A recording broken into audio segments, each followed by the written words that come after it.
Good afternoon or evening, depending on where you are in the U.S. from the porch. Not in the studio today, from the porch. It's beautiful out here in Tennessee, just outside of Nashville and Franklin. Got to head back to California soon, though, for the NFL draft coming up next week. But before then, we have some more Deebo Samuel to talk. I got invited over to dinner at the fiance's parents' house, so I had planned to do a Deebo Samuel video from the computer with the 8K, right, with the portrait mode, cinematic mode, whatever you want to call it, but instead we'll do it here from the porch today because we've got some important stuff to talk about, starting with Deebo Samuel's potential trade value. What exactly is it? Well, the good news for the 49ers is because they have leverage in this situation, meaning because they don't have to trade Deebo Samuel, the 49ers actually dictate a lot of what his trade value is, and I'll explain. Because the 49ers don't necessarily have to commit to chipping him off. If they didn't have leverage, if they just had to fire sale him, well, then other teams would dictate the value. But because the 49ers are sitting back and choosing to trade him potentially only if they get a king's ransom for Deebo Samuel, well, then the 49ers, in a way, they can set their price. So let's look at what Davante Adams commanded. He commanded a first and second round pick, moving from the Raiders to the Packers. Tyreek Hill commanded even more. He commanded a first, a second, and a fourth round pick in 2022, plus a fourth round pick in 2023, and a sixth round pick in 2023. So 5 total picks. The 49ers, if they want their king's ransom, I think those were the words used by Josina Anderson in her tweet yesterday, that would mean that they probably want something at least in between what Davante Adams fetched from the Raiders to the Packers or what Tyreek Hill fetched from the Dolphins, trade capital moving over to the Kansas City Chiefs. So yesterday we ran a trade simulator on The Athletic where all the beat writers for some of the teams that might be prospectively interested in Deebo Samuel offered Matt Barrows and me their trade packages, and the Packers offered a 1 and a 2. First rounder, number 22, and a second rounder, number 53. I'm glancing down here so I can see exactly what the offers were. The Chiefs offered a 1 and a 3, but a low one, a number 30, and a number 94. The Eagles offered a number 18, a 1, and 2 threes, a number 84, and then a third in 2024, so a couple years down the line. I don't know what the hell that was about. The Jets offered 2 twos, number 35 and number 38, and a 3, number 69. And the Texans offered a 1 and a 3, number 13 and number 108.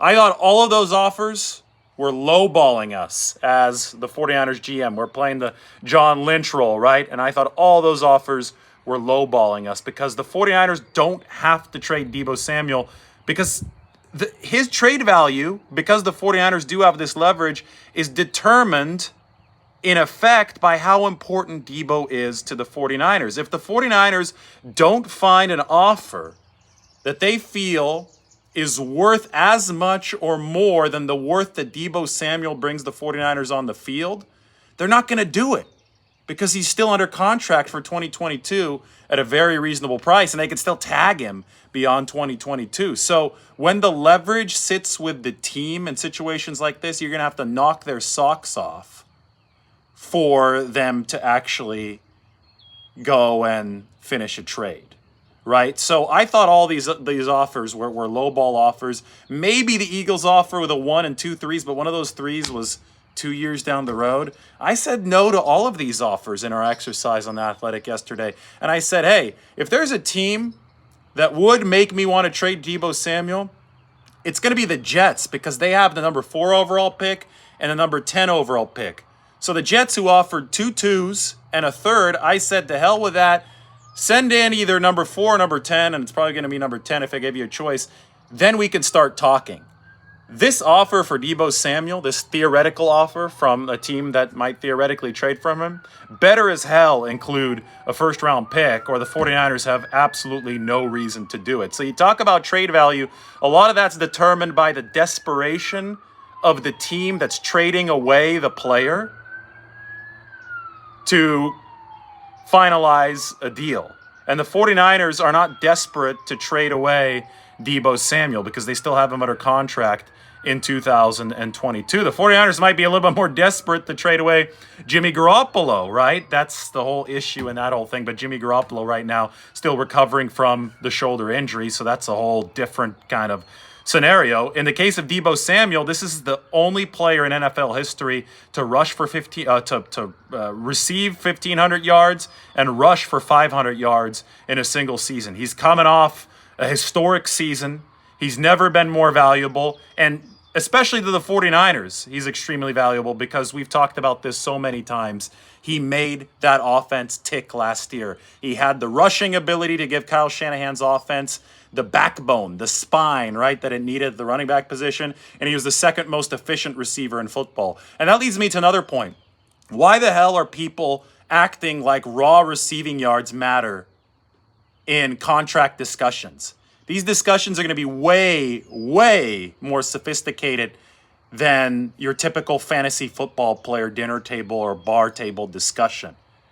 Raw receiving yardage is not going to determine how much money Deebo Samuel makes. I'm sorry. Tory Dandy, his agent, is too good at his job to do something that elementary. I don't care if Deebo Samuel only had 1,500 receiving yards and somebody like Devontae Adams had more. Part of Deebo Samuel's season was spent playing running back last year.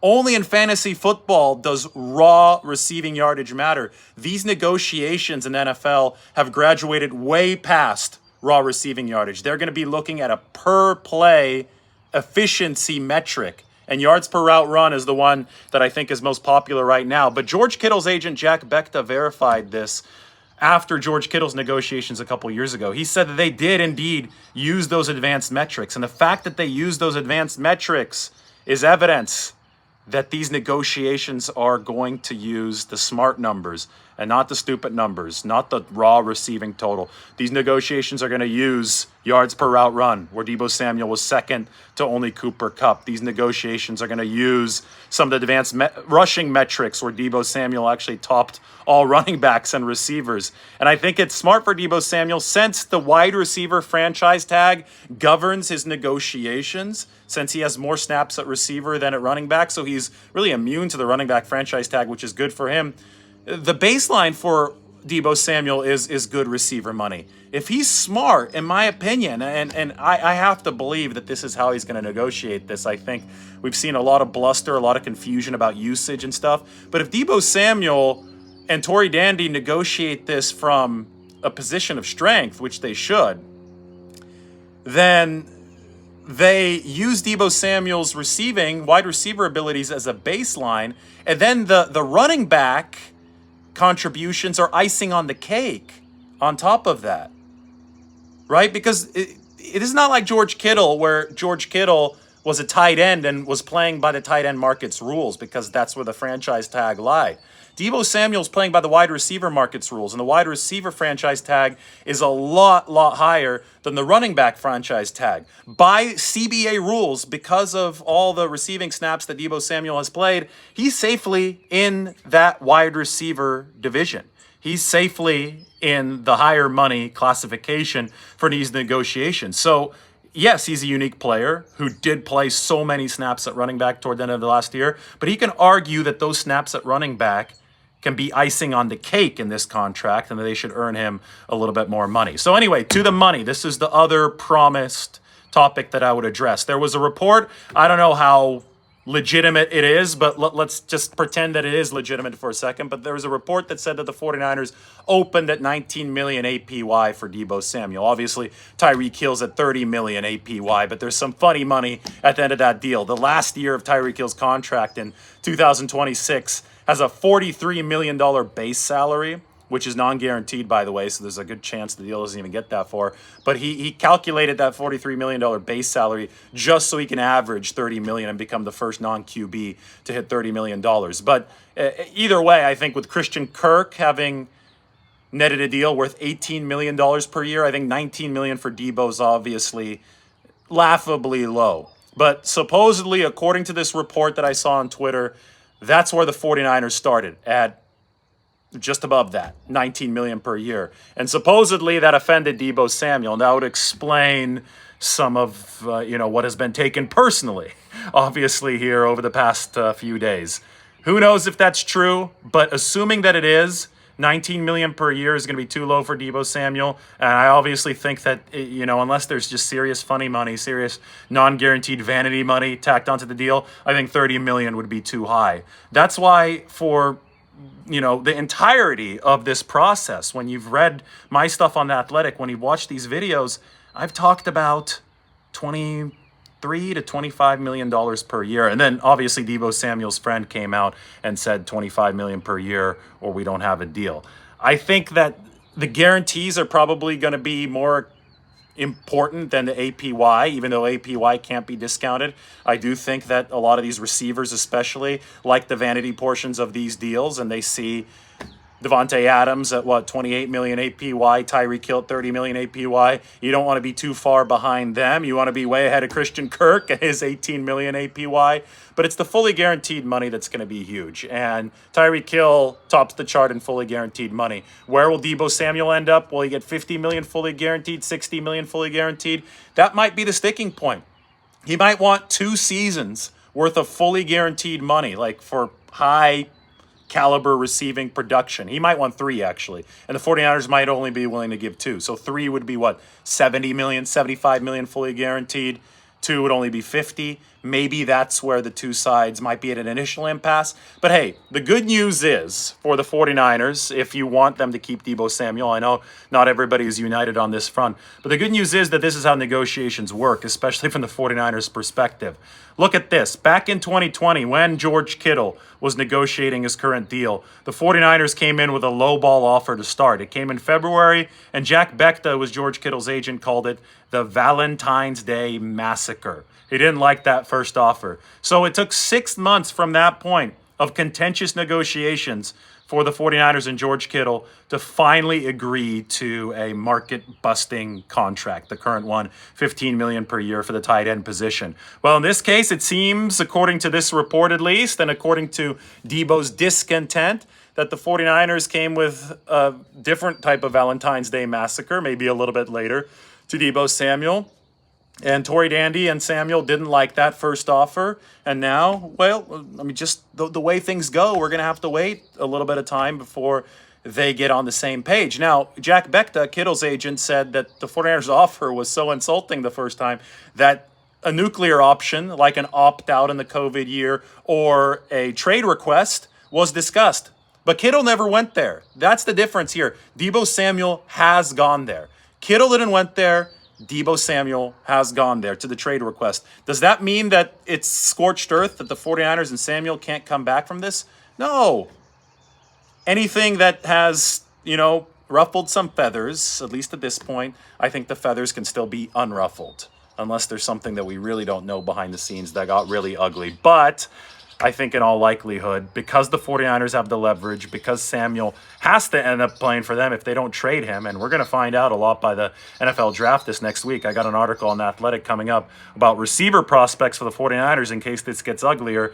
But since Samuel has to play for the 49ers in 2022, I think the leverage obviously does stay on their side. So anyway, hope you enjoyed it. There's a lot more to talk about here in the future. I'll flip around the camera, give you guys a look at the farm out here and the porch. Beautiful setting, Thursday evening. Everybody subscribe to the channel. Take care. Hope you enjoyed yet another Deebo Samuel discussion. Oh boy, here come the horses. Hold on. While you guys are on here, we'll check it out. There's Margot, my fiance, and her mom on the horses. Wonder if they know that they're live right now. I guess one of those horses just got here the other day, so they have a new one. His name is Spud. Yeah, Margot's there on the back. So they're having a good time before we have some dinner. All right, everybody take care. Deebo Samuel and the 49ers. Maybe they're negotiating, maybe they're not. The drama's certainly there. Sub to the channel. We'll talk to you soon.